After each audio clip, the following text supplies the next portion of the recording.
Hi, it's 5 o'clock and we are live today. I am filming live from my salon. I'm using a virtual background, so this is not the typical salon that you would normally see. And I'm happy that you decided to join us today. I am going to loop in my guest speaker, which is Donecia Sullivan. She is from Augusta, Georgia, and she will be helping to treat the trichologist today.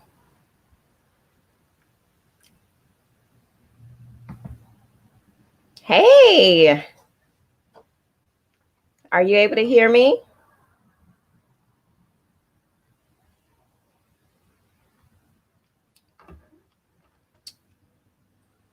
All right. Can you hear me okay? Yeah, I can hear you. Are you able to hear me okay? Yes. All right, great. So I just want to go live from Instagram real quick. And you got all your devices set up? I am uh, working with all of that.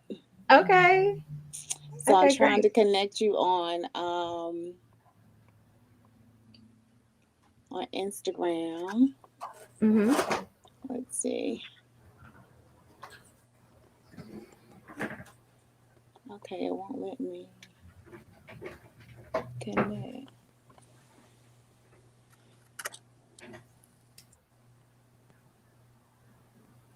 Technical issues. Yes. Yes, Okay, yes, yes. so I think you sent me that you want to be in the live video, but I don't know how to do that.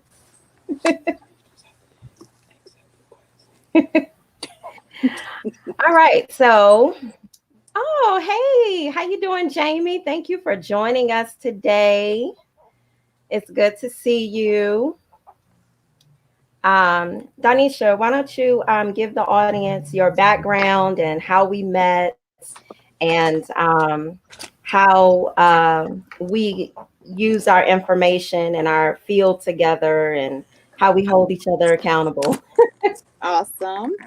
So I am Donecia Sullivan, Master Cosmetologist, Certified Trichologist here in Augusta, Georgia.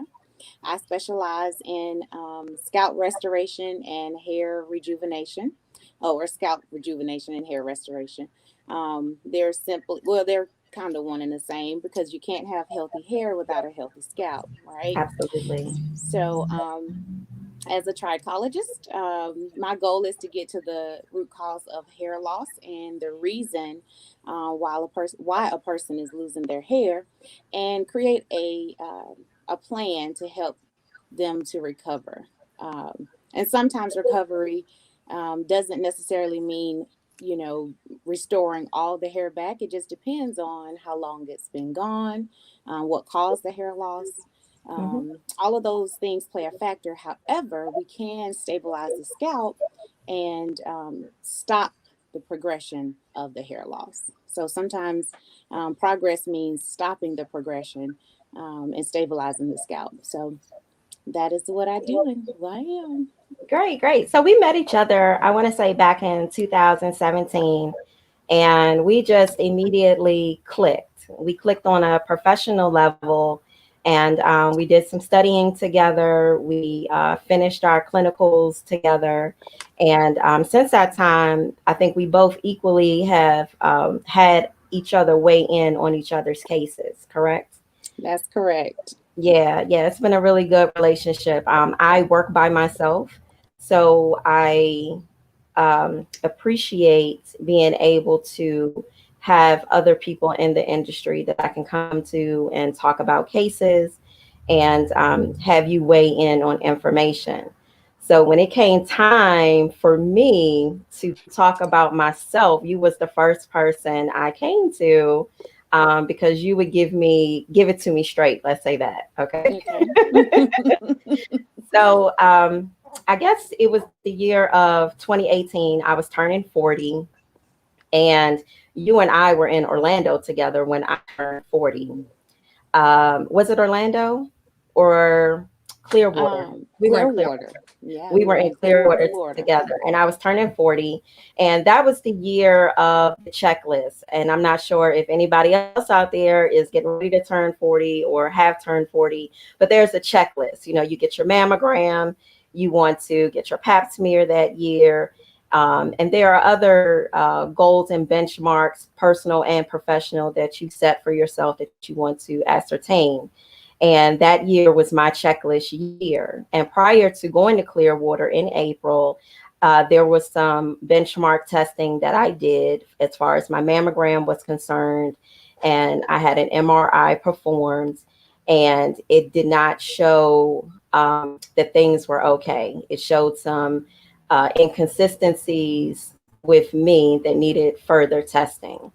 And I felt overwhelmed. I felt overwhelmed, like, wow, they really say that this is 40 when it starts to, happen. And I said, well, let's get the proper testing done. So did the proper testing, but that was a big year for me. I don't know if you remember, my daughter was graduating high school, Mm-hmm. and my son was graduating elementary school, getting ready to transition into middle school. Mm-hmm. And it was a very, very, very high intensity, high packed year. We were studying for clinicals, and I felt like I was all over the place. Have you had the opportunity to experience that yet? Absolutely, absolutely. Um, so you're speaking on a lot of things that we experience as women. We Mhm. are the super women in our lives and everybody else's lives. We take on so many different hats, and I think a lot of times we don't realize how much we take on and how much we don't um, take enough time for ourselves, and not in Mhm. a selfish way, but Mhm. just to be able to hit that reset button so that we can go further, do more. um I too I've been there, and like you Mhm. said, we were there in Clearwater together doing our clinicals. And so you got family life, you Yeah. have work life, Yes. you have children that they have their own lives that, and you want to stay involved and in tune with that. And then we have clients, Yes. and so there's a lot that goes into um being a superwoman, and that's what we all are. That's what we are as women. We are superwomen. We all have our capes that we tuck away at night, and some of us sleep in our capes, Yes. and part of that is we just take care of things as we need to, and there's absolutely nothing wrong with that. It's just that we don't get enough time to do self-care. Yes. So let So me paint the picture for you. So when we got back from Clearwater, I already had turned 40, and I want to say maybe 1 week later is when I started noticing changes with mhm. me. And Okay. sometimes we do not share what these changes are with other people because, we're afraid to be transparent, or we don't want to appear that something is wrong with us or something that we did. And we may be embarrassed about that. But I definitely noticed a shift in my menstrual cycle. I noticed a slight shift in my bladder and how my body was not operating at its optimal fitness as it once was 2 weeks prior to me turning 40, right? And those were, some things that I had brought up with my gynecologist. And, she didn't really have a lot of answers for me. It was just, you're 40 now. These are things that you may experience, and, you could do this or try that. But it was no real definitive answer saying, let's test for this, or let's explore this, and let's understand this, so on and so forth. So I went ahead and did, some more testing when we got back from Clearwater in May. And I did a bioscan on myself. You're familiar with the Zyto bioscan. Mhm. You have one in your clinic as well. And before we went to Clearwater, I upgraded to the Balance Zyto. Do you have the Zyto Balance in your clinic? I have the Zyto scan. I do. Okay. So I want to show you. my scans I want to share. So let me see if I can figure out how to share my screen with you and uh, show you my scans from March before we left. All right, Okay. so are we up on the screen now? Are you able to see that, Donecia? Yes, I am. All right, great. All right, so we know that the Zytoscan gives us a wealth of information, and when we are explaining it to our clients, sometimes it can be slightly overwhelming because there's so much information to take in at one time. And I'm not going to go across all of my scans, but I'm going to just show you just some glaring similarities or some things that stuck out to me that was like, I should have been more cognitive of it when I ran the test in March. And when I doubled back and ran the test again, November of 2019, right?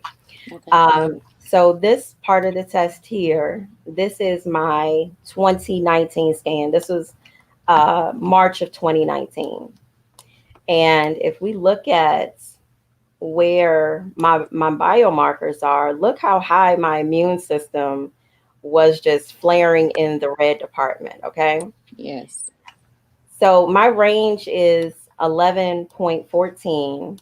And the way the range works is it's not, is it so high or is it so low? Because everyone's range will be different. Your range may be 20.4. Mm-hmm. Mine on this one was 11.4. It just means that at the time they ran those biomarkers, I had a particular range that I was supposed to fall into based on those initial triggers. Mm-hmm. And my 11.14, whether positive or negative, is my range. And I was pinging out of that range in my immune category. Mm-hmm. Now, let's look at that was March of 2019. And now we're going to go over to, I'm sorry, I'm having trouble with my mouse today. If you look up, that's going to be November of 2020, right? You see where the red arrow is? All right. And you don't really see anything in this category here. It's not that bad. It's, everything is below range here. It's nothing that is sticking out like a sore thumb, not like it was in the previous test that I had ran, which was a little more than a year ago, right? So, Crystal, Sure. can you move it over just a little bit more so we can Yeah. Let me see those see. numbers? All right. So which ones are you trying to see? The one on the left screen or the right screen? So we're reviewing the stressors, right? Is that what we're looking at? Uh, yes. Okay. So to the right. There we go. Okay. Which one? On the November scan or the March scan? The let's see. On the screen it says the body systems for wellness is on the right, and we can see the detoxification system, um, the gastrointestinal system, and I'm not sure what date it is because on the screen it's not clear as far as the date is just blown in to show. So if it's where my mouse is hovering at, this is my November scan. Okay. And I wanted to just show the difference between my March of 2019 scan versus my November scan of Okay. 2020. Okay. Okay. And So and my range is different on both of them. So this is my March scan. My range is 11.14, and mhm, my immune system was really, really high during that time. Okay. right. And we go to just a few months ago, which would be November of 2020. And I don't have any major triggers, but there is definitely um, some things that as I move throughout the scan, you'll see that, oh, me and my mouse are having some issues today. Let's try this. Give me 1 minute, technical difficulties. Mm-hmm. Okay, there we go. I think that's it. All right. So now let's see if we can move to the next screen.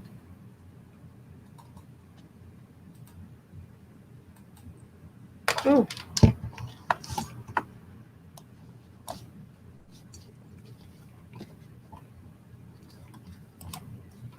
1 second. Maybe this will do better. There we go. All right. So it only paying for my immune system in my March scan. I'm going to zoom in on the March scan, which is going to be this area here. And look where are you able to see my adrenal glands? Yes. Mm-hmm. Do you see that number there? Yes. 85.56. That is so far out of my range of 11.14. It is unreal. Right. And why I did not look at that as a real warning sign back then, I can't even tell you. That's the level of stress that I was under in 2019, trying to graduate, trying to get my daughter graduated, trying to get my son to get promoted to his next level of secondary education. But my adrenal glands were so high. So can you explain to me what is adrenal stress and how that plays a part in our lives? Okay. So when we start to look at the adrenals, that is our fight or flight system. So that Mm-hmm. system is going to tell our bodies whether or not it needs to get up and move or if we can rest. And when your adrenal gland is secreting that much energy, your body is constantly in a go phase. So when that happens, not only is your body on go, go, go, go, go as far as stress is concerned, but also cortisol. So cortisol is another hormone that will cause the body to retain fats.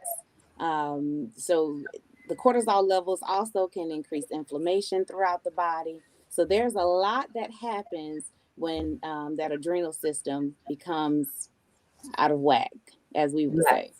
Yes. And clearly mine was telling me that it was out of whack and I was not paying attention, right? Yes. And this is probably the first step that should have been taken to say, hey, you need to really bring down your stress level, because I was at a time where it was extremely high and I should have taken better care of myself, right?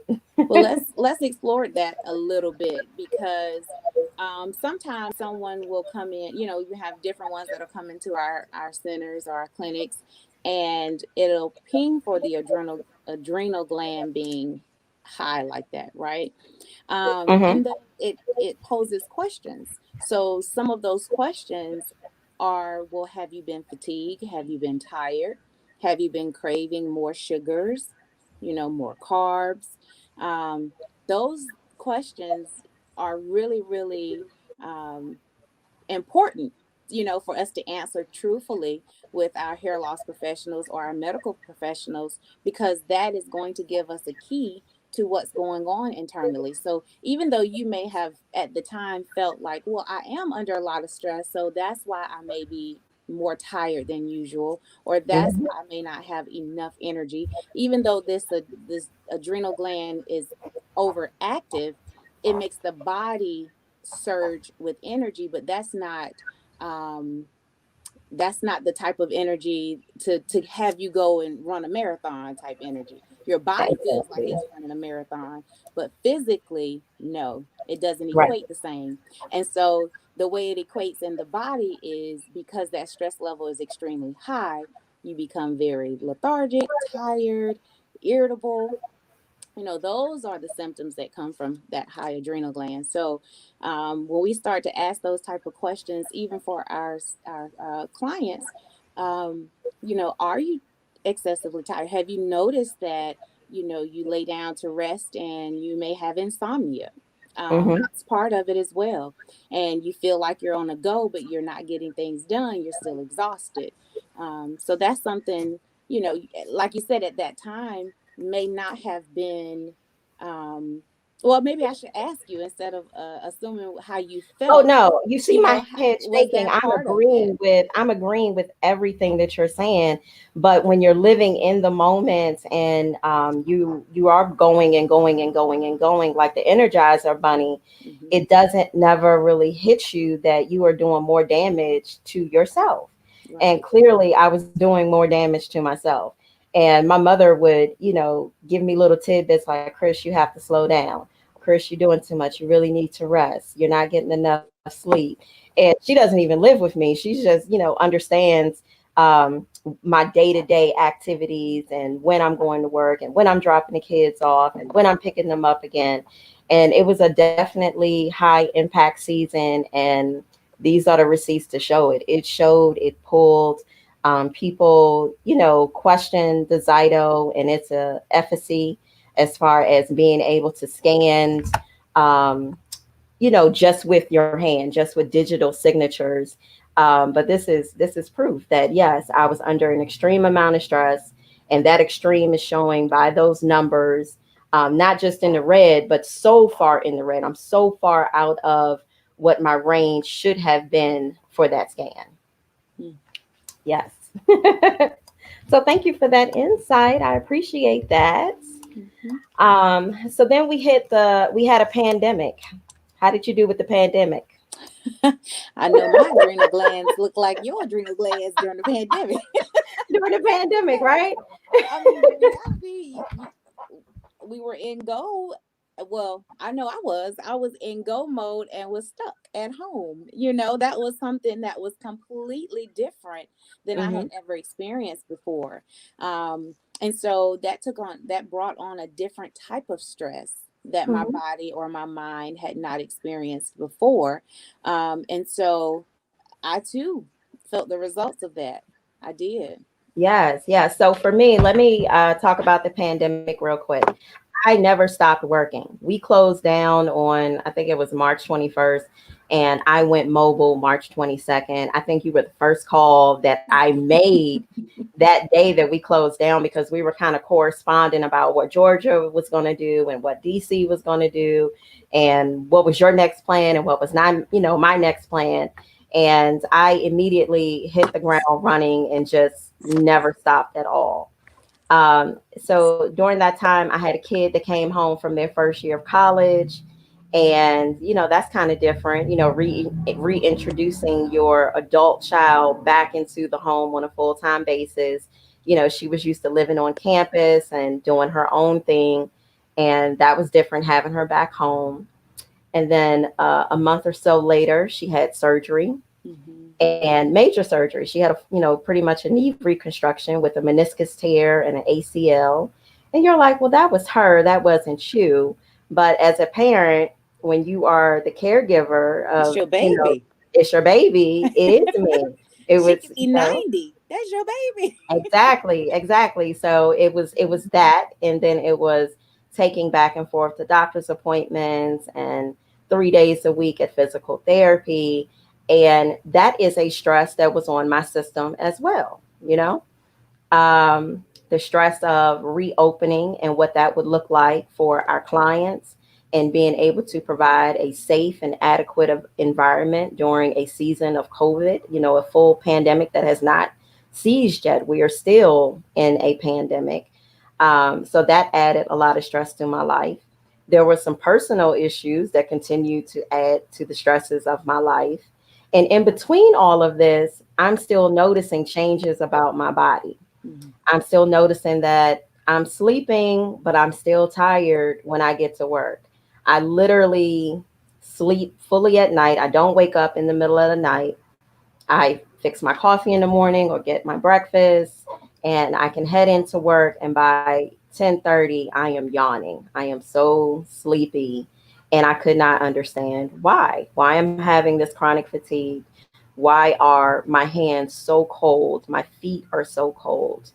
I'm still having bladder disturbances, but now they've cranked up. So back in, 2018, turning 40, we had a bladder disturbance maybe once, intermittently once every couple weeks. And at this point, I cranked up to a couple times a week. Okay. So you can And feel this, at this point, you can physically feel the stress feel. that your Hmm. body is under, and you can Absolutely. pinpoint where the change was happening. Absolutely. Okay. Absolutely. But did you think that encouraged me to go back to the doctor real quick? Well, no, not at all. No, It because didn't.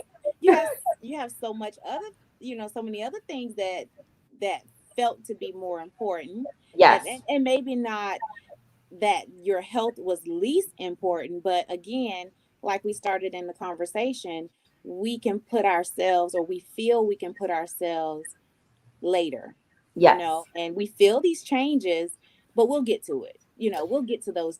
I know I'm tired, but I'll get enough rest tonight, and Yeah. maybe I'll drink a little bit more coffee, or maybe we make Yes.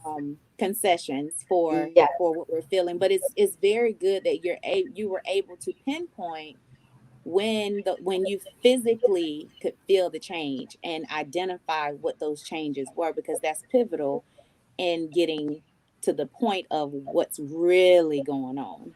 Yes. So most times when for us, we're the hardest people to treat. Hairstylists, doctors, psychologists. It really takes something very monumental for us to actually open our eyes and wake up. And I think that happened for me in October when I landed in the hospital. It Mm, started off with, a fever and just kind of achy, and I wasn't quite sure um, how that was going to, end up. I actually thought I had COVID, and that was not the case. So I landed in urgent care. They ran a couple EKGs and was like, huh, have you had a heart attack lately? mm, And I was like, no, not that I'm aware of. It was like, yeah, you need to go to the hospital and get more tests ran, you know. And that was the real eye opener for me. Like, wow, what have I really done to myself, over this time? I needed to pay more attention and really figure out and start to decode, like, where is the actual deficiency? Is it just stress? Is it something else? I did learn that I had like a dermoid cyst on my ovary. And at that hospital stay, I learned that that dermoid cyst had grown exponentially in 2 years. So we went from something that was the size of maybe a walnut to now this 13, 15 centimeter size thing that was, on my ovary. And we needed to collaborate with doctors and figure out what is the quickest and best way to attack that. My uterus, my stomach was losing space, which was creating the pressure on my bladder. Um, and I wanted to know more information. So I decided to run another scan on myself.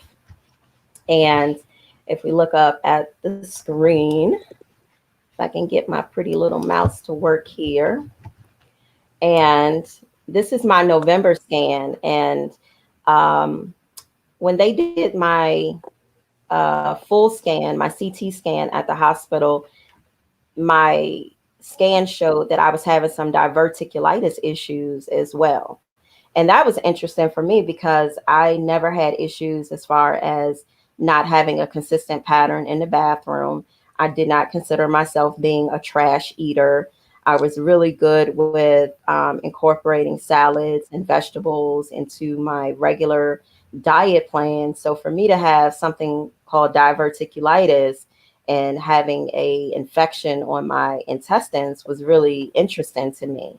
And even more interesting that my hospital stay was in October, but this test was ran in November, and you can still see how high my scan showed for my small intestines and my stomach during that time. And that was a month after my actual stay or visit at the hospital. So I thought that was interesting that Zyto does a very good job of pinpointing those areas that need the attention brought to. very much so. Yes. So after exploring some information with other doctors and getting some information about, how to proceed with getting my dermoid cyst taken care of, I really wanted to just go through both of my scans and look at what they were doing and comparing them to one another. So, on the right side of the screen, we talked about my adrenal glands earlier. And then I have a thyroid that pinged in the picture as well. And in March of 2019, I looked at that and it did not even phase me. It went completely over my head. And I'm kicking myself 2 years later because I should have paid more attention to my own scans. The Okay. same attention to detail, the same studying that I go home at night and work hard for my clients, I should have delved a little bit deeper into my own scans. So my thyroid pinged very heavy. If you look at the bottom, my emotional stressor, my emotional stressor was, I'm going in the wrong direction. Huh, let's see. Let's go back. Okay, the next one. So at the bottom of the screen, my anxiety was very high too. Are you able to see that, or would you like me to zoom in on that? No, that's actually great. It's great how you have it. Okay, great. Hmm. So my anxiety was really high, my thyroid was out of whack, and my adrenal glands were high. And then this November scan on the left side of the screen, this is when I found out I had diverticulitis. And when I went into those subcategories, you can see that that probiotic bacteria. A lot of people see that in the scans, and they, wonder what is that for, or why do we have that? And I was on antibiotics during that time. For those couple weeks that I, finished up with my hospital visit, and that probiotic bacteria pinged really high. Me being low in vitamin nutrition C was high. And then, look at the emotion stresses that it picked up, the hate, the exhaustion, the grief. And I think it was just that time, that culmination of the pandemic, all the stressors that my body has been under, all of 2020, just about, I think was really just the culmination of that, was showing on the scan. When you show your scans to your clients, do they resonate with what they see on the screen when they see these things in their scans, these items that ping? So that's a good question, because what typically happens is where we have to ask the right questions, right? Mhm. So to see your adrenal glands high, to see the thyroid level high, and to see the anxiety level high, we can ask several different leading questions to get to um, the bottom line of what they're experiencing, because they may not be able to identify, a ailment that they're experiencing, but we have to ask those pertinent questions to get an understanding of what's going on in their world on a daily basis, or even right now, when we see these numbers. So um, at sometimes, like the anxiety being high, it would trigger someone to say, "Oh, well, I'm not stressed. I'm not upset about anything. I feel Mhm. good. Mhm. Life is good. I just have to deal with everything I have to deal with." And so that means we have to dig a little deeper to get an understanding of, okay, well, it's not just the anxiety, but it's also the adrenals and the thyroid and some other things that are working together that's creating this atmosphere of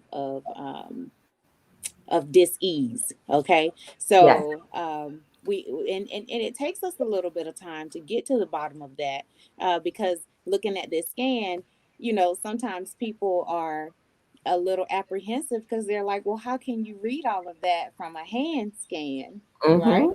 Hmm. Yeah, um but it tells us a lot. It tells us a lot about what's going on. So, how it does. about you? When you have clients that these triggers, because it's not uncommon to see the anxiety high, especially with COVID going on. That's Hmm. not uncommon. And then also for women, the thyroid, I see a lot of the thyroid being elevated. So, what's your experience with that? Absolutely the same.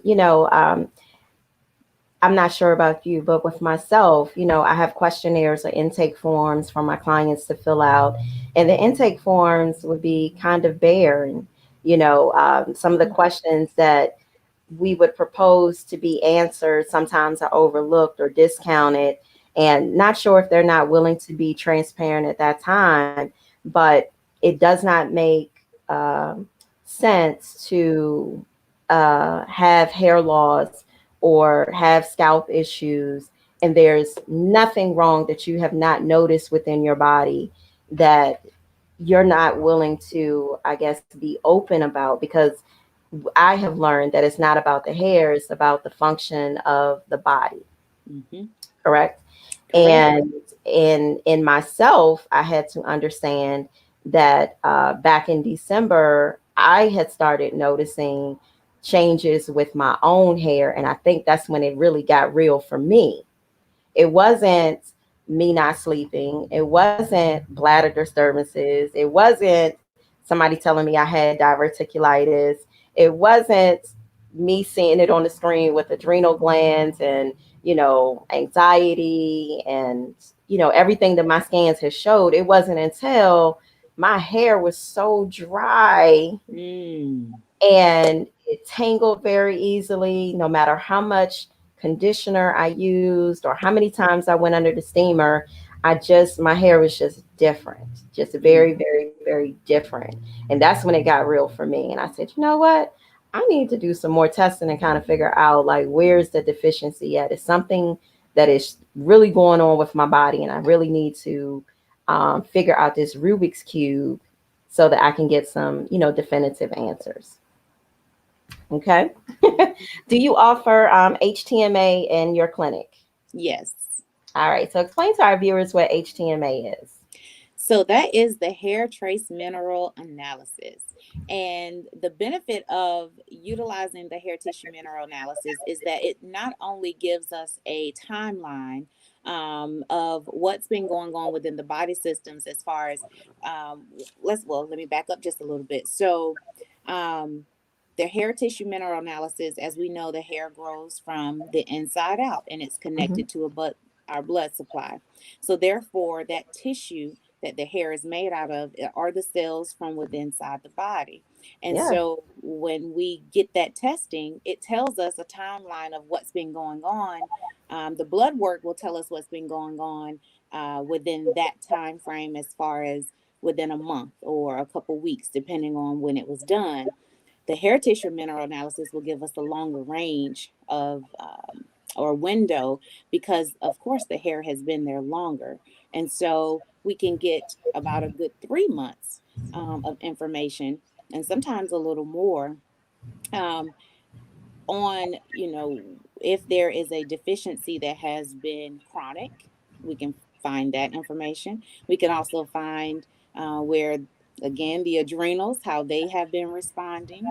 We can also see diet, what foods are best for your specific body need.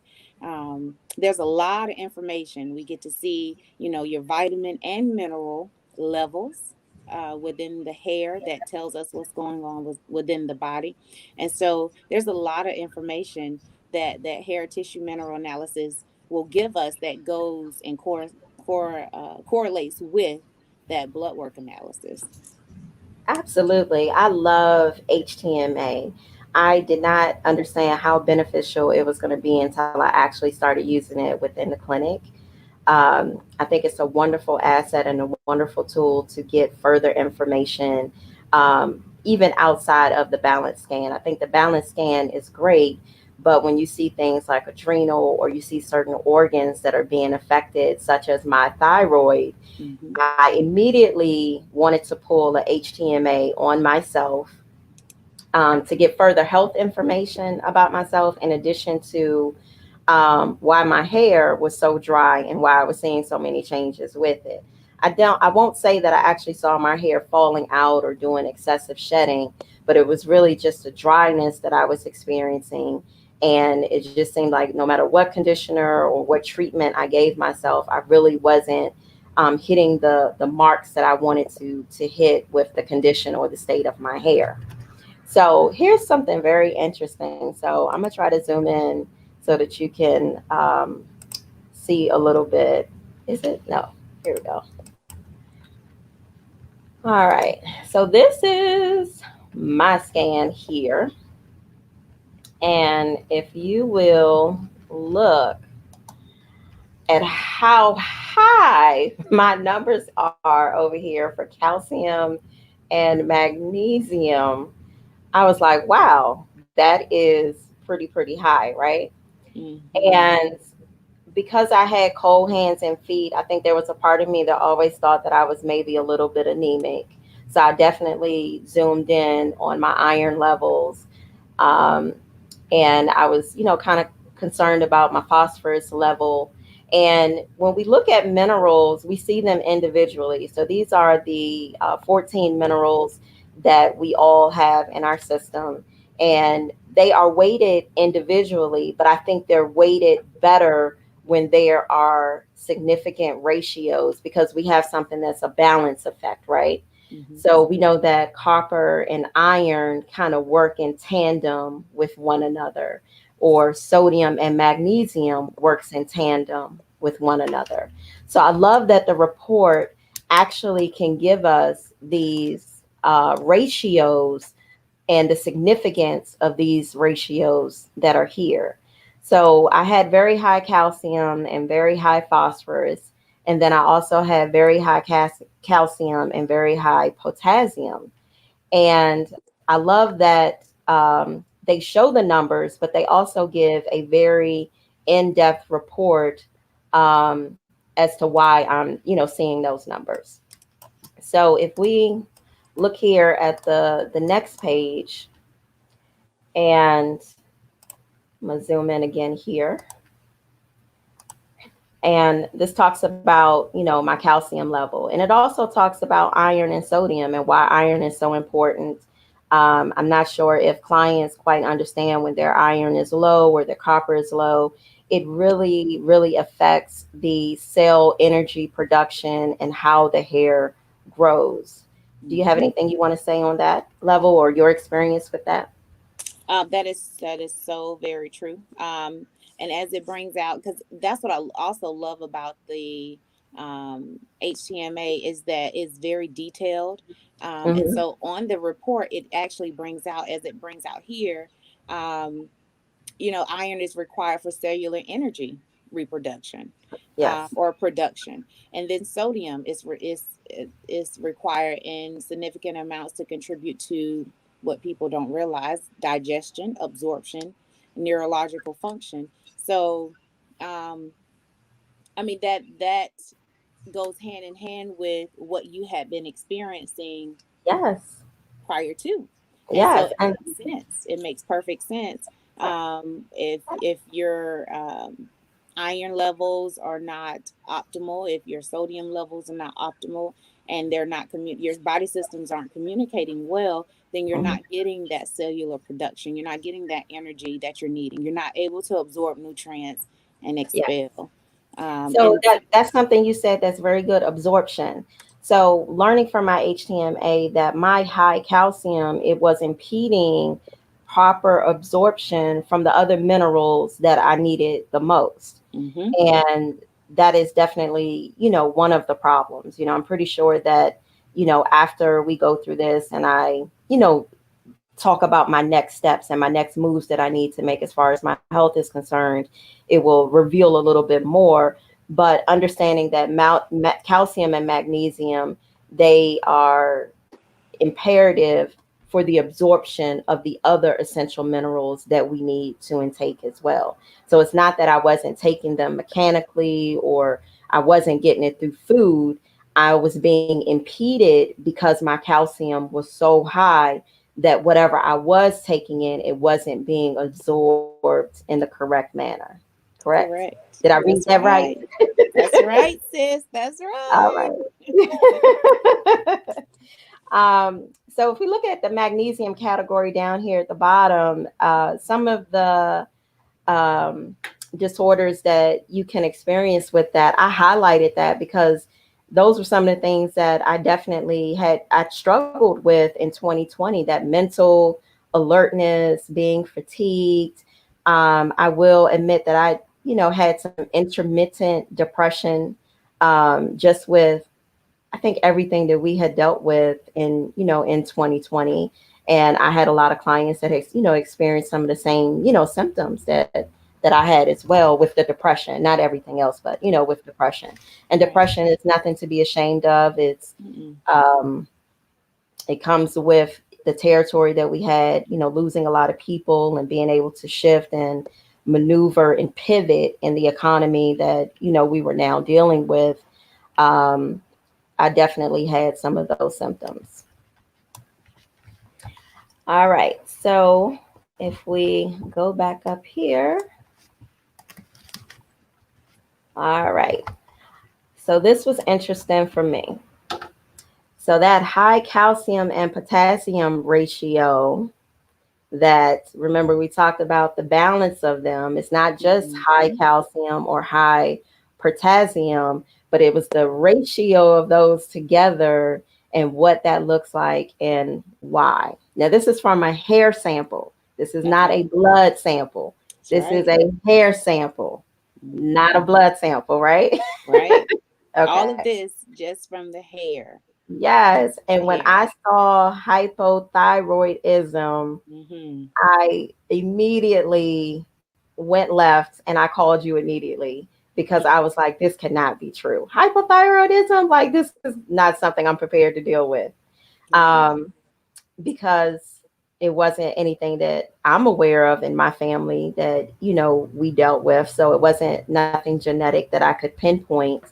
And that was so far off the radar for me that I could not even conceptualize that that was something that was wrong with me. Does that make sense? Of course it does. Even though, despite me seeing thyroid ping in On your, 2019 that's right, on on your that bio skin. scan, Uh-huh. Uh-huh. you see the two pictures coming together? Absolutely. Even Absolutely. though I saw it on my own scan in 2019, seeing it again in 2020 blew my mind away because I could not articulate that that was something that could have been a potential trigger or problem with my health, right? Right. So understanding what hypothyroidism is, can you explain to us what hypothyroidism is and hyperthyroidism? Okay, so hypo is actually a underactive thyroid, so it is not producing enough of the thyroid hormone. Hmm. And then a hyper is actually overactive; it's producing more than enough of the thyroid hormone, the TH3s, TH4s. Yes. And so, and that definitely affects how your body, because our body is it runs off of hormones. Hormones tell us when to sleep, when to wake up. I mean, they affect everything. They affect the way our skin, um, if we have a glow, if it's dry, if we able to absorb nutrients, if Hmm. we're, Having dry hair. have dry hair, if all of that is affected by our hormone levels. And as we see here, having hypothyroidism, how it was correlated to what these things that ping up under your specific hair tissue mineral analysis. So you got fatigue, dry skin, constipation, depression, overweight tendencies, cold sensitivity. Those are the things that you were experiencing, All of them. but did Every not connect them last to. symptom. Yeah, Yes. Every exactly. last symptom. Yes. Yep. I was really, really sad that I did not see this sooner. And it took me to get to the point of pulling my HTMA scan for me to get serious about it. But I think with me preparing for surgery and, understanding that there were some changes and some more information, because this isn't a diagnosis, right? This is Right. just an insight on our biology and what trends our body is going through. And it's a tool for us to take back to physicians to get further information, correct? Correct. All right.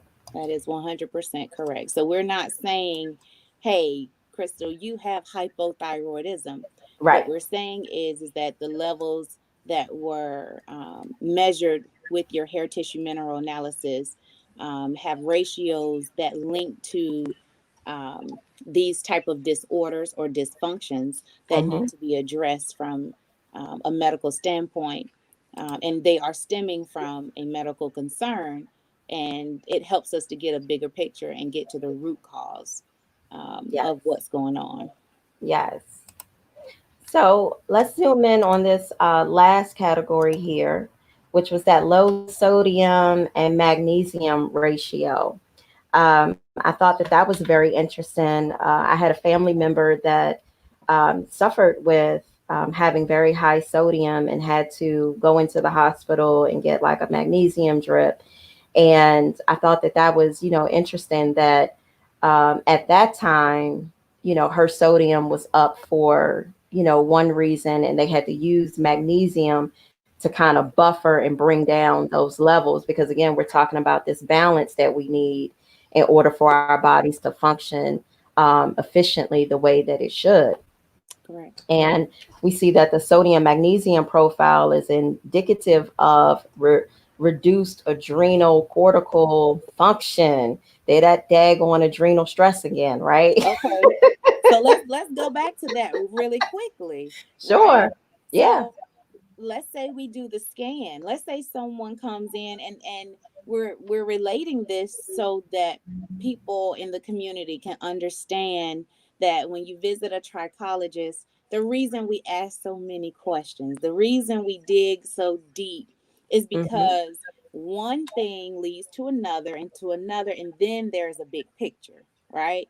Yes. So on that scan, when those adrenal glands pinged and that thyroid pinged and that anxiety and stress level pinged, it didn't make all the sense in the world at that time. But when we put this together, this Hmm. hair tissue mineral analysis, along with that scan, it gives us the big picture and shows us where we have that adrenal gland issue and the role that it's playing in why it's so high, why it's pinging so high, and it's you, the what's the word I'm looking for? The way your body is responding um, to the stimulus, Yeah.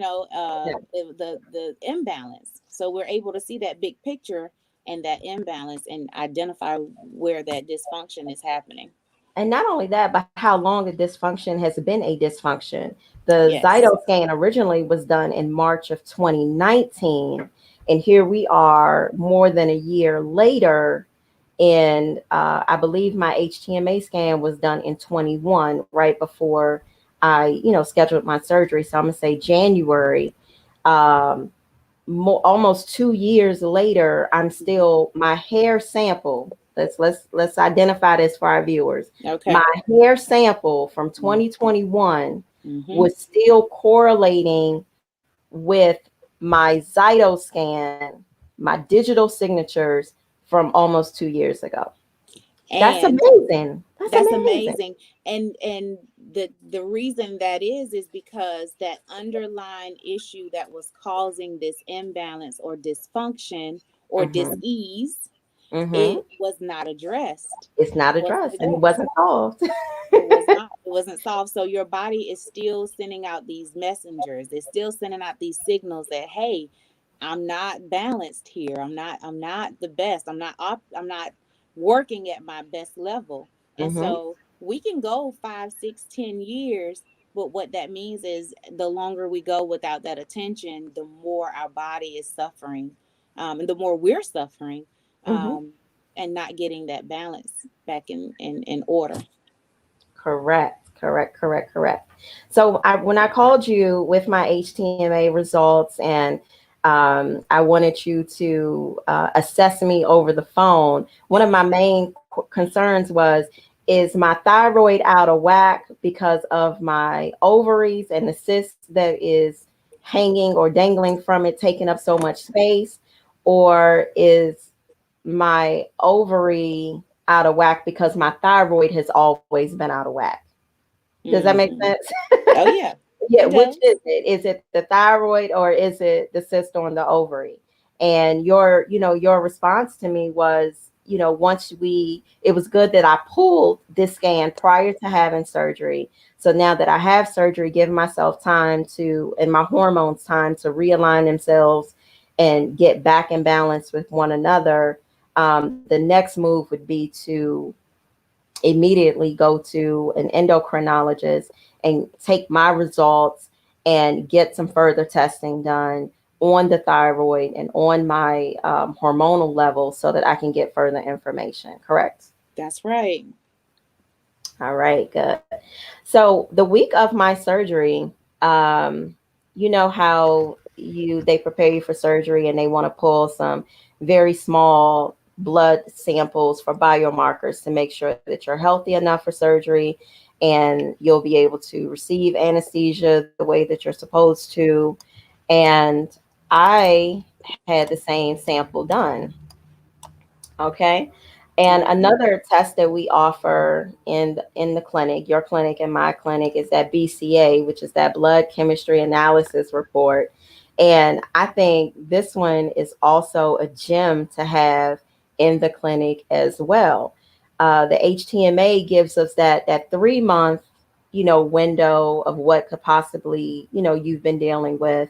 And then that blood chemistry analysis gives us an up to date and accurate window as well, correct? That's right.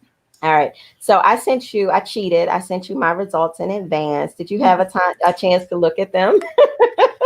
Well, I did. I had a chance to look at them, but Okay. I am sure we're going to go over them again. Yeah. So let me pull them up here. Well, they're on the screen right here. Yeah, Are you able to see it on the screen? I can see it. I gotcha. All right. So the main thing that I think every blood test pulls for is your glucose, correct? Every blood Right. test I've seen come in has always had, a metabolic glucose. And then they pull for your creatine and what that ratio is, which are, your bun creatine ratios, sodium, potassium, and then your sodium potassium ratios. But look where my sodium is on this scan. This was literally just a couple of weeks ago. If you look at the test date on the screen, that was February 23rd. That was literally 2 weeks prior to me having surgery. And my sodium levels were very, very, very high. Now, Hmm. does that mean that I ate a lot of salt the day of my test, Donecia? No, it does not. It does not. Thank you. Thank you. It does not mean that I ate poorly prior to my test.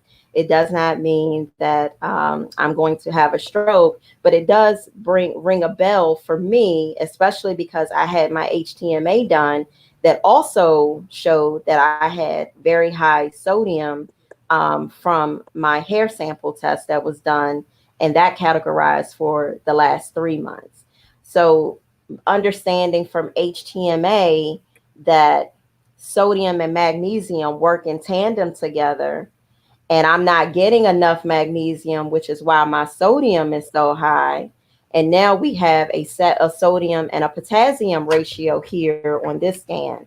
So, what do you think about that? And which is prohibiting your absorption and excretion Yes, properly. yes, And your thyroid, because the sodium is linked to thyroid and potassium is linked to thyroid, and its function or dysfunction, which we saw in the HTMA. And yes. so, I mean, this is another check in the box of where the body is not lying. It's telling us what's going on, and we're Mhm. connecting those dots. Yes. So, I was really intrigued about the calcium level here. And I was intrigued because it showed it on the previous scan with the hair sample. And I wanted to do a little bit more research about the calcium and how it plays a part with the thyroid and what that actually, meant. And I'm not sure, have you worked with a client that had parathyroid deficiencies before? So break it down for us what those parathyroid deficiencies are. Okay, so let's break it all down. So we have Mm-hmm. a thyroid, which is the thyroid that regulates all of the hormones. And then we have a parathyroid, which are the glands. And we have four glands that help the thyroid or support the thyroid and the hormonal function and structure.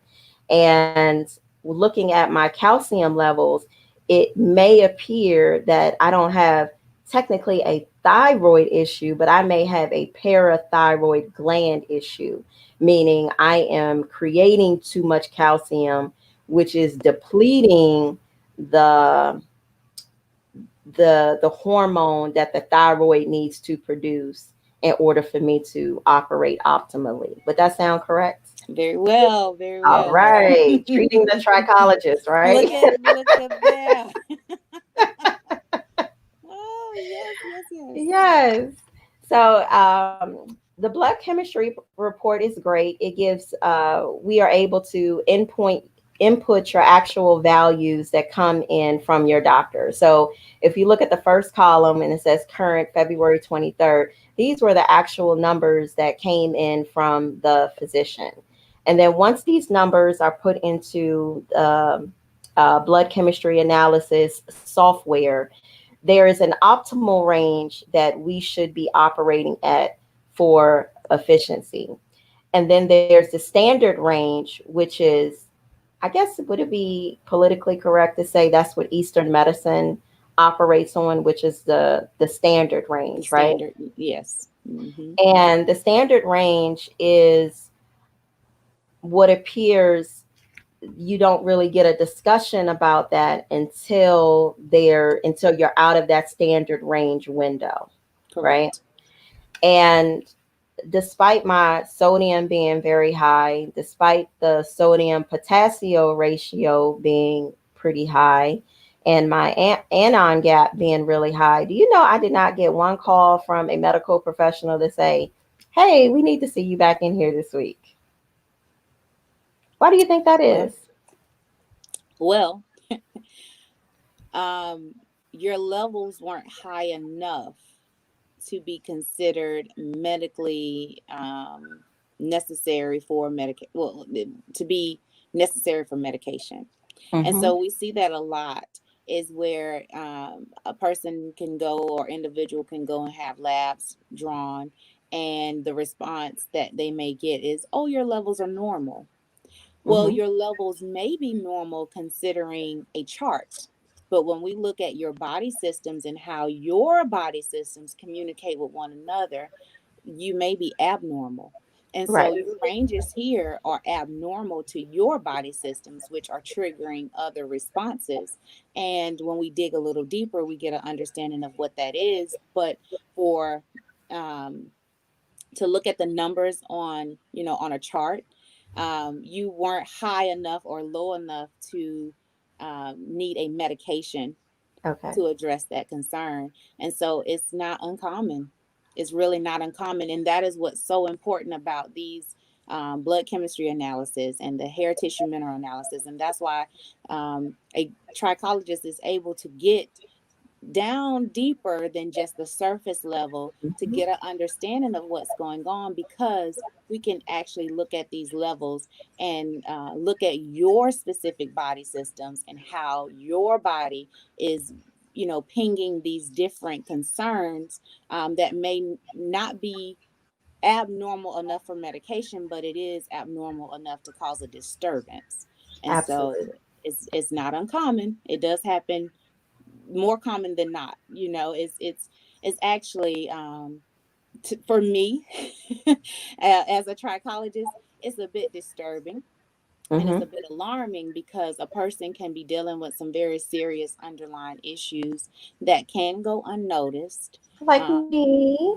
yes, it can go unnoticed, Mm-hmm. especially um, because the levels are considered normal, or I mean, you're not completely out of range, or just depending on the standard range that they're using, it's not so far out of range that you're needing medical attention. So Absolutely. yeah. Absolutely. So I love this report. This is just one view of what the report will give us.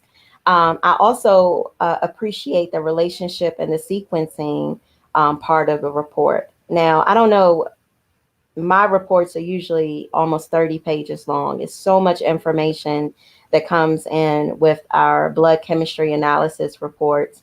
And it's so many different pages with information. Relationship and sequencing is just one of them. And I love how it breaks down sodium and potassium and what that relationship and what that serum does to the body. And then they individually break them down separately as well. Mm-hmm. Um, I love the real test here, the probability of dysfunction. And it actually pulled my acid base, which I thought was interesting too. And they use the anion gap and potassium chloride and stuff to come up with that. And it shows that I'm very acidic, very, very, very acidic, right? And what are some reasons why I would be so acidic? Now, when we talk about acidity in the body, um, again, when we go back to that adrenal gland, we can go back as simple, and it's not simple, it's very complex. However, those cortisol levels, Mm-hmm. that adrenal gland is under stress, and so it's pushing out a lot of that hormone, which is causing those cortisol levels to go up, which causes and that imbalance. And so not only does the acidity comes from those high cortisol levels, which again you can have inflammation from that, but then also um, toxins. You Mm-hmm. can have a lot of toxins that are invading your body systems that you're not able to flush out because, again, looking at your test, you're not able to absorb well and you're not excreting well either. And so Exactly. that plays a big part as far as your toxins in your body and how your body can be more acidic. Mm-hmm. And those are just a couple things. There's Oh yeah, but this a is lot this of is different not things. even the entirety of the test. I just wanted to pull just a couple screens so that we could, show our viewers what what I was kind of dealing with, and just Mhm. show how the tests are super important. Does it mean that I'm such a horrible eater, Donecia? No, no, no, no. So, and let's talk about that Debunk a the little myth. bit. Yeah. Let's get into that Okay. just a little bit. So, the one thing that we do want to address is that we have all of these tools available at our disposal to be able to address the underlying concerns that a Mhm. person is having, right? Right. But it does not mean that they are on the worst case scenario. So, all of these things that ping does not mean that you have just been neglecting yourself altogether. You just have not been doing what you're supposed to do. And we just need to just press the reset button and get you back in. No, that's not what that Mhm. means. It means that there is a dysfunction. And so Mhm. we have to remember too that we're dealing with imperfect bodies. We want to be in a perfect state to where everything we're doing is just helping us through life, and Right. we want that. Um, but sometimes we don't know where that disconnect is. And so that's what the purpose of these tools is, to help us to get an understanding of where we can make some adjustments Mhm. for a better quality of life. So, like you mentioned, you're already conscious of what you're eating. And so it may Mhm. not be a case of you eating horribly. It just may be a case of you needing to adjust what you're eating and take in more of those things that are most beneficial for your body and Mhm. not someone else's. And we're able to identify what those are by these tests, because, for some people, eating red meat, or, well, I don't even want to touch on the red. Let's not touch on the red meat. So let's go.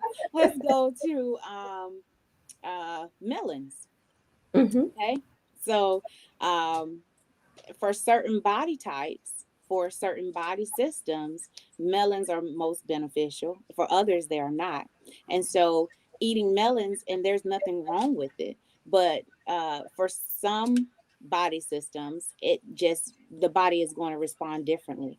And so, understanding that gives us the opportunity to be able to make those adjustments.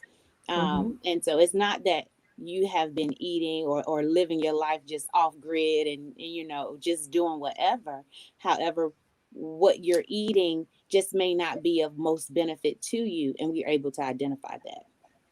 So, I had noticed in recent weeks, or maybe even 2 or 3 months now, I love Brussels sprouts. It's one of my most favorite vegetables to eat. I love them roasted. Um, I love Brussels sprouts, and I'm very big on cabbage as well. And I Mhm. noticed that I was getting a lot of indigestion with those, and those are considered the good starchy vegetables. And I couldn't understand why I was having so much indigestion with it until my HTMA report for my hair trace analysis. And those were one of the foods that I'm not supposed to eat because Supposed to avoid. I'm supposed to avoid it. And I was so disappointed with that because I love them so much. But I definitely feel better and different since I have not input them into my diet. I feel like my food is digesting better the Mhm. last several weeks since I haven't had them. And the recommendation was spot on from the scan. It was spot So on from. So from your results from your hair tissue mineral analysis, identifying certain foods that you specifically should remove from your daily intake, Mm-hmm. um, did it explain to you, and which I know it did, but let's for our audience, Right. for them Yes. to understand what that means. So did that um, uh, reading explain to you why those foods were not beneficial for you?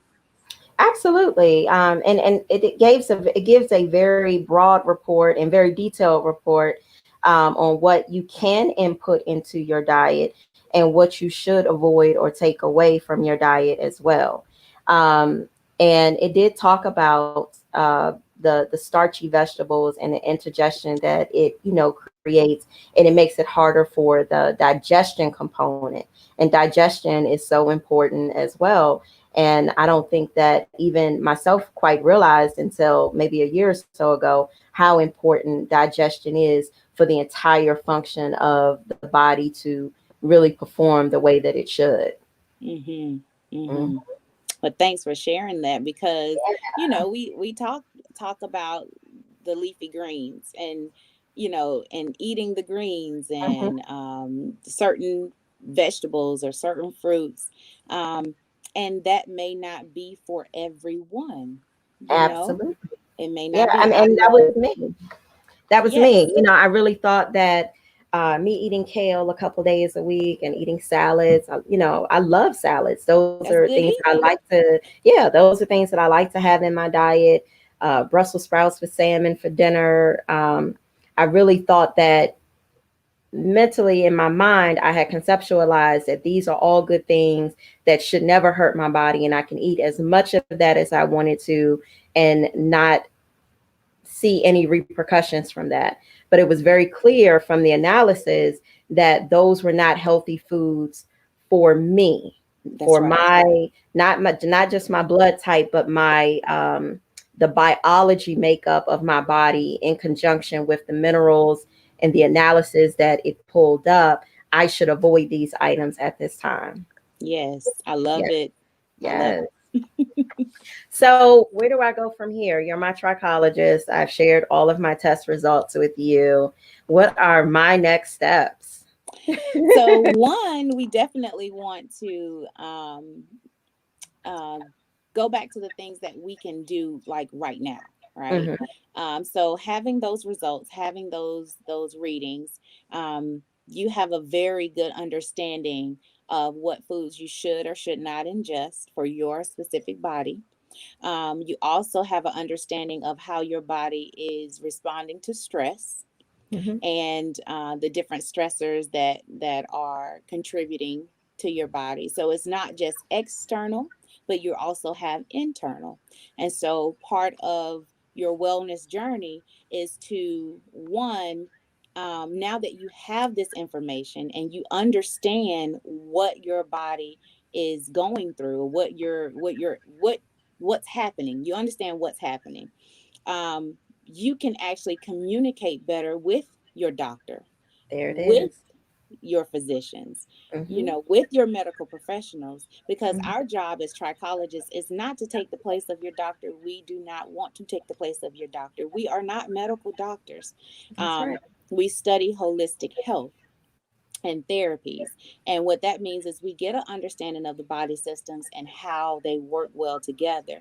And when there is a dis-ease or dysfunction, then we get solutions Mm-hmm. to help to balance that out. And so part of that is your your medical professional has to be aware of what you're experiencing. But now not only do you know what's going on, you also know how you're being affected, and you actually have a really good idea about you know what you would like for your doctor to do on your behalf. So you are your own advocate because you are equipped with the knowledge and you understand what's going on. So that in itself is most powerful, right?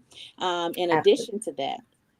addition to that, you also have the tools to be able to make the adjustments that you can make while you're working with your doctor to get to a balance, to get a good balance to your body systems.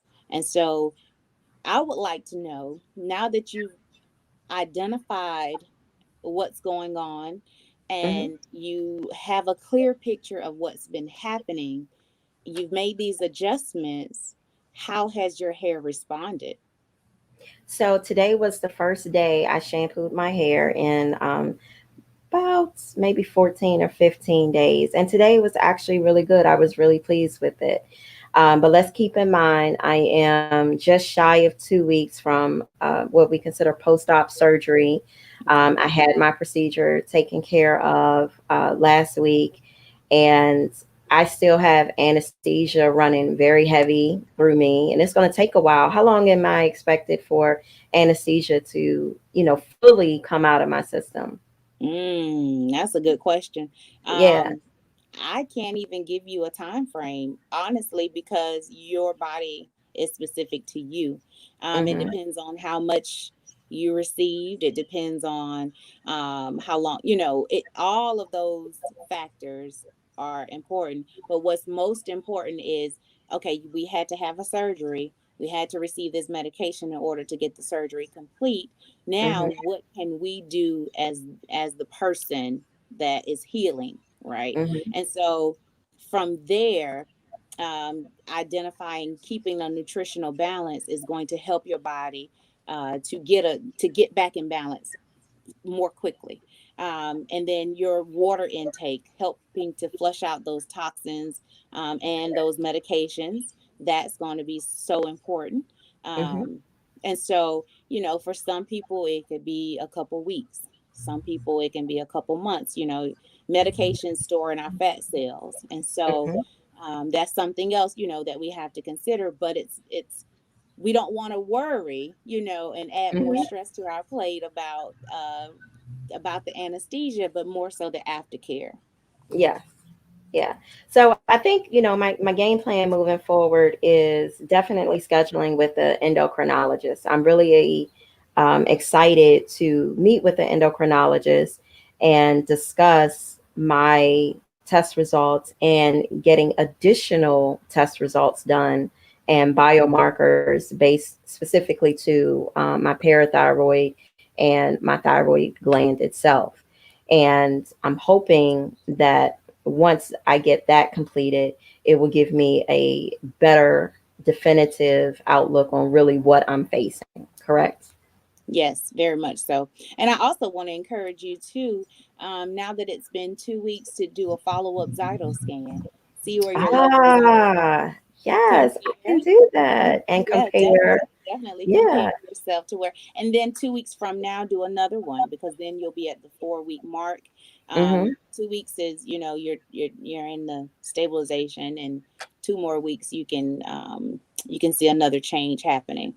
So the Zyto scan and will also, because remember that was your first tool that gave you the big picture, Yes. you know, to help identify a lot of these things. And so you can use that as a tool to monitor yourself as you continue to recover and as you work with your doctor with the suggestions that your doctor will give you and how well your body is responding to those changes. Okay, great. Thank you. I didn't think of doing a Zyto scan afterwards. I was thinking of repeating my hair trace mineral analysis, but I did not think about the Zyto. So I can do that because that's quicker. I can have results in 7 minutes. Yep. And it's a good snapshot. It's a good It is. snapshot. It's not as in depth as the HTMA. However, it will give you a good picture about what's going on, and then when you get those results from your HTMA, you can compare those again and see your progress. Because I do believe you're going to see progress from at this point. Absolutely. Thank you so much. Yes, So, yes. self care was really big for 2020. A lot of people, it was hashtagged everywhere. Everyone did live videos on self care Sundays. What truly is self care? Have we defined that yet in our community? You know, I don't think that we have. I don't think that we talk enough about it Hmm. because we hear so much about self care, self care, self care. And for some, I think that we need to identify the emotional attachment to that, because for some people it's a no-brainer. They understand exactly what that means to them, and they take it on as something that they have adopted in their life. And then for others, it could bring on negative feeling. It could make us feel selfish or self-centered Right. or unworthy. Whatever feelings that are attached to self-care, I think we have to identify that and then have healthy conversations, like we're having now. So part of self-care is, as hard as it is, to identify when there is an issue. So, and an issue could be, I am so exhausted. I'm Hmm. tired. And when you hear a woman say she's tired, or even men, because it's not gender specific at all. Correct. Um, Health and wellness is definitely not gender specific. So when we hear, I am so tired, that's one thing. I'm always exhausted. See, that's something completely different, Completely different. Yes. you know? And part of self care is being able to identify those changes that we're experiencing that no one else in the room can identify. When we go Mhm. to a doctor's appointment and they ask us, well, how you been doing? Oh, I'm fine. I'm fine. Yes. Um, when we go to the grocery store, we pick out what we feel like is good for us and we just keep it moving. Um, but to be able to identify with, wait, I'm not feeling well. Hmm. I'm not sleeping like I used to. And sometimes we look at, well, age, okay, well, I'm getting older, so this is normal. Hmm. But no matter what age we are, we want to live our best life. We want to be in the best health Yes. possible. Yes. We want to be fabulous regardless. 99 years old, we still want to be fabulous. And we Yes. will be. We Yes. will be.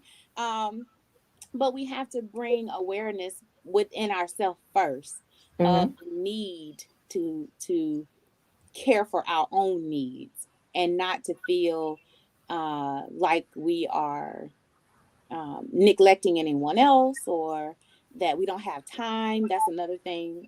We have to take the time to identify with ourselves where we feel there's a problem or a concern, and Hmm. then search out for assistance with that. If we have that good girlfriend that we can call, maybe she has resources, or that You good know, guy friend.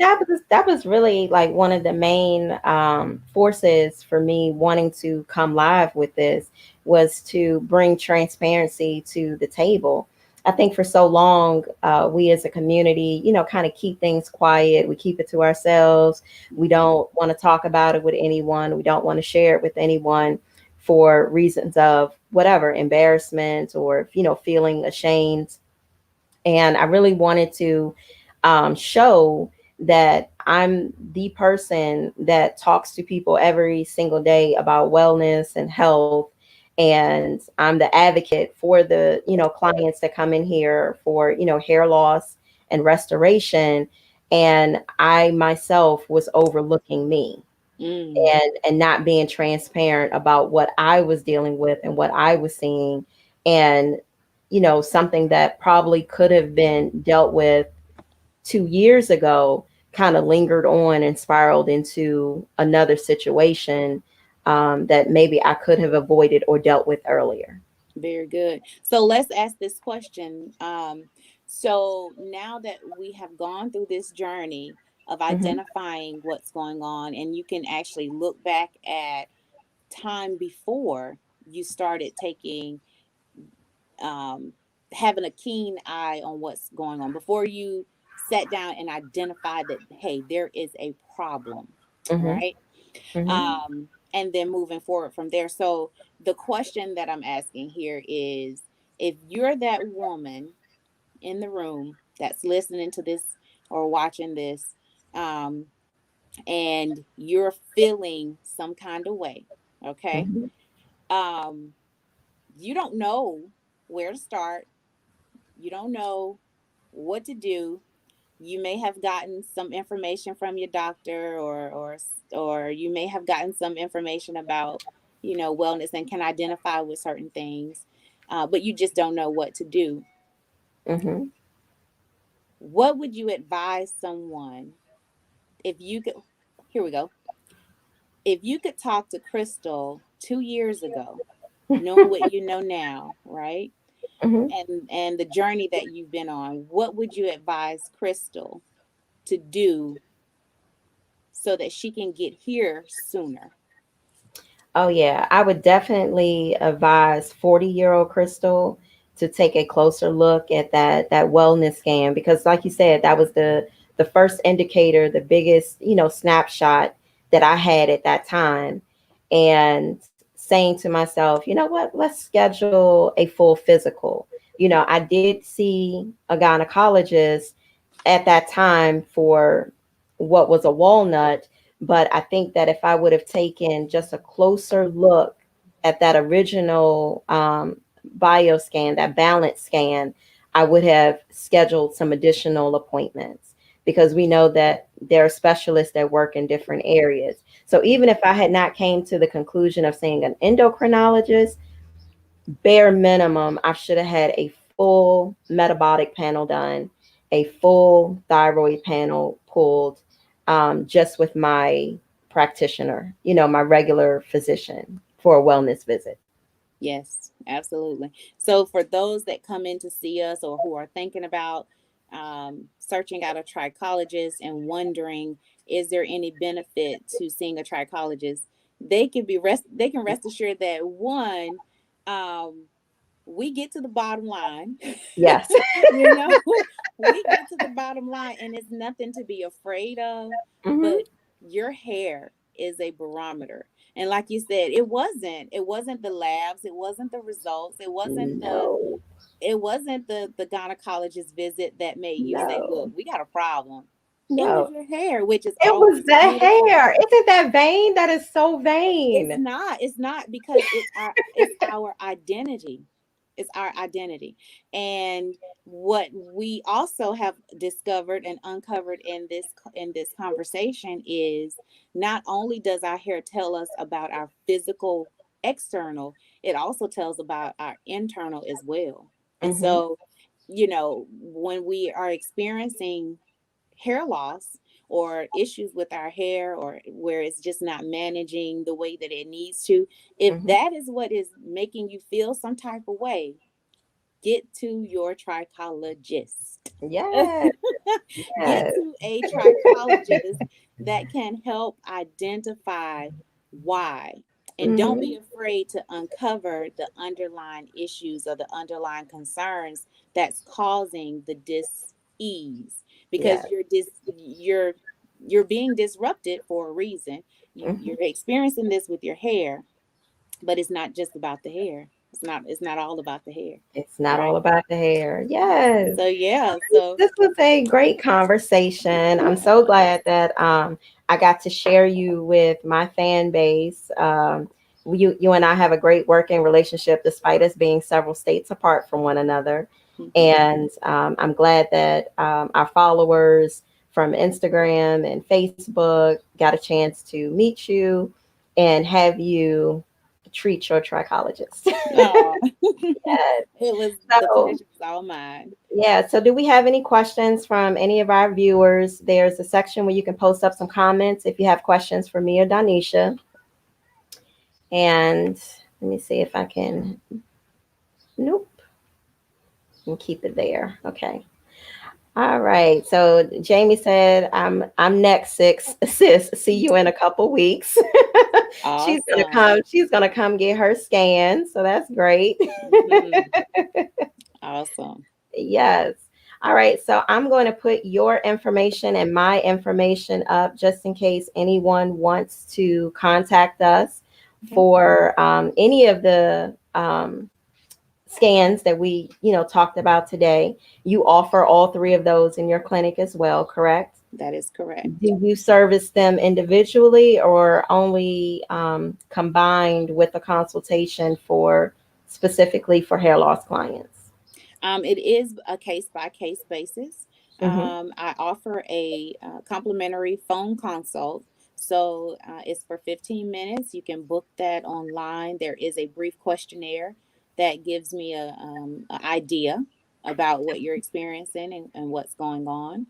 And so in that phone consult, I'm able to identify what your needs may be. I will say that at bare minimum, I do request that you receive the blood chemistry analysis, so the lab work.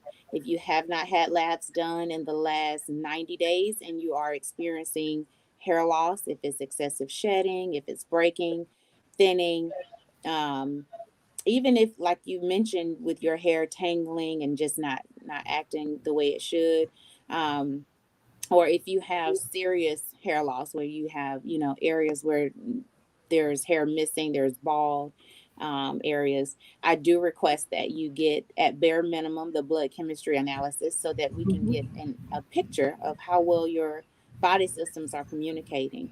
The hair tissue mineral analysis and the Zytoscan are very, very important. Um, if you are, remote, you may not be able to get in for the Zytoscan because that is an in clinic a scan. Mm-hmm. However, we can always take a look at that blood chemistry analysis. So that Yes. at bare minimum, that is required. Okay, great. Well, I have your information with your Instagram and your Facebook handles on the bottom. And if anyone wants to reach out to you via social media, they can reach you there. Mhm. And at the end of this, I'm going to put up your website and your phone number where people can contact you. You may have family in the Augusta, Georgia area or the surrounding parts. And I'm sure Donecia will be happy to speak with them and give them all the information that her clinic can offer, correct? Absolutely, absolutely. Great. And even if it's just for, if you have a question or a concern, Mm-hmm. and it doesn't have to be, where you're losing your hair, but you notice that something is just not right about your hair, reach out, reach Yeah. out. Because then we can identify if there is a deficiency or disorder, or if, some things can be simple, very Mm-hmm. simple fix. And some things can be complicated. However, why not find out what's going on so that it can be addressed properly and you can feel good? You don't Yes. want to feel good. Yes. So, And myself, I offer a nutritional consultation, and that is with the Zytoscan itself. And we come in, we look at your Zytoscans in a very in depth conversation and work on setting a plan to get you to better wellness as well. You can follow me on social media, and that's going to be at the ticker at the bottom. I'm on Instagram and Facebook, and I do now have a YouTube channel, so I'll be updating those with some videos coming soon. And we can talk all about, the services that I offer in the clinic, whether you're for just a nutritional consultation or if you need an actual consultation in regards to hair loss and restoration. Okay. All awesome. right. Well, thank you so much for joining us. I'm going to put your information up and We will definitely be in contact in the coming days, in the coming weeks. Thank you so much for joining us tonight. Okay. And thank you for having me. All Take right. care. Take care. Thank you so much. Okay. All right. All right.